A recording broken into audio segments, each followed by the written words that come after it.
This video is about identifying maximums and minimums for functions from their graphs. We'll start with some definitions. A function f of x has an absolute maximum at the x value of x equals c if the y value at x equals c is as big as it ever gets. We can write this more precisely by saying that f of c, that's the y value at x equals c, is bigger than or equal to f of x, that's the y value at some other x value, for all x values in the domain of f. That biggest y value, f of c, is called the absolute maximum value for f. And the point with an x value and a y value given is called an absolute maximum point. If I have a graph of a function, then the absolute maximum value, f of c, is the highest value that function ever achieves, and the absolute maximum point is the point where it achieves that value. Now, it's possible for a function to have more than one absolute maximum point if there happens to be a tie where that highest value is achieved. But a function can only have at most one absolute maximum value. A function f of x has an absolute minimum at x equals c if the y value at x equals c is as small as it ever gets. We can write this more precisely by saying that f of c is less than or equal to f of x for all x values in the domain of f. The y value f of c is called the absolute minimum value of f, and the point c f of c is called an absolute minimum point. In the graph of f of x, f of c is now the lowest y value that the graph ever achieves, and the point c f of c is the point where it achieves this very low y value. For example, this function has an absolute minimum value of about -8, and it has an absolute minimum point with coordinates 3, -8.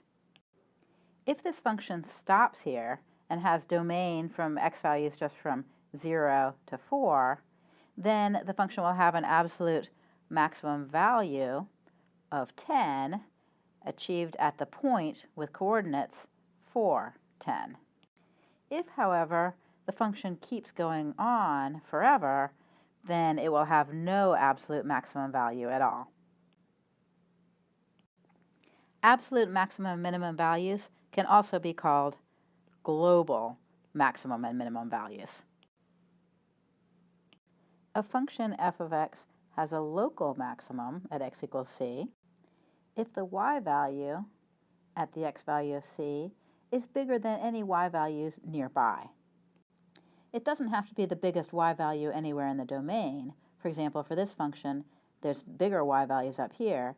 It just has to be the biggest y value nearby, or more precisely, in an open interval of x values around c. We can write this by saying that f of c is bigger than or equal to f of x for all x values in an open interval around c. The y value, f of c, is called a local maximum value for f, and the point with coordinates c, f of c, is called a local maximum point. A function f of x has a local minimum at x equals c if f of c is less than or equal to f of x for all x values in an open interval around c. The y value f of c is called a local minimum value,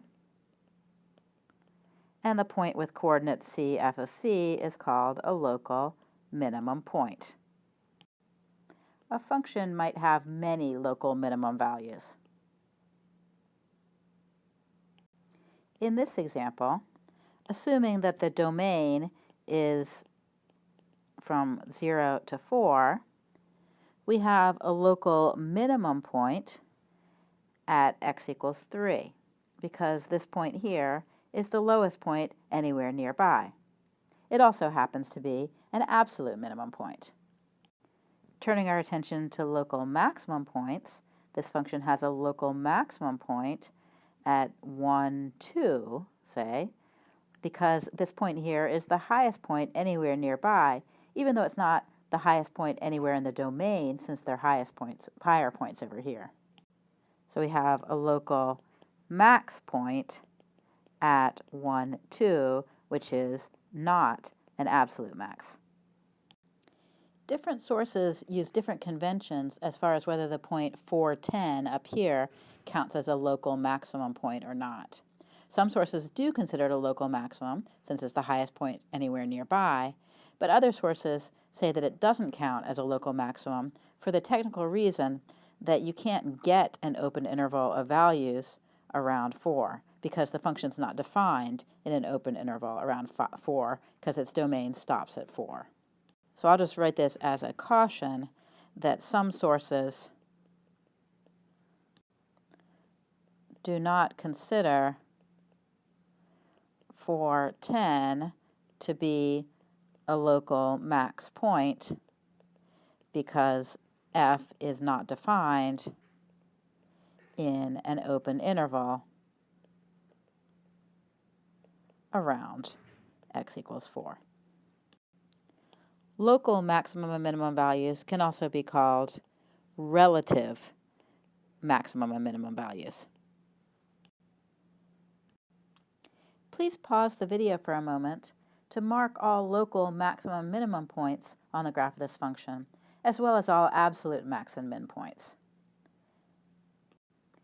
The function has a local max point here, at the point with coordinates approximately, say, 2.7, 3.3.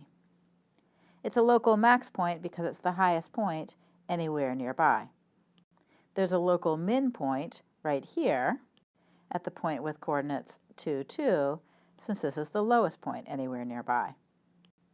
If this point actually existed, it would also be a local min point as well as an absolute min point, but this drilled out circle means that point is not actually part of the graph. So there's no local min point here, and no absolute min point. The point here, with coordinates 0, 4, is considered by some sources to be a local max point, but by other sources it's not considered a local max point, since the function is not defined in an open interval around 0. Turning our attention to absolute max and min points, well, there's no absolute max point since the function keeps going up and up and up forever. There's also no absolute min point because the function just keeps going down and down a little by little and never actually achieves a lowest value. Now, if we're talking about local max and min values, that's just the y values of the local max and min points. So there's a local max value at this y value of 3.3, and there's a local min value of 2, this point's y value. There are no absolute max or min values for this function. In this video, we defined absolute and local max and min points and values.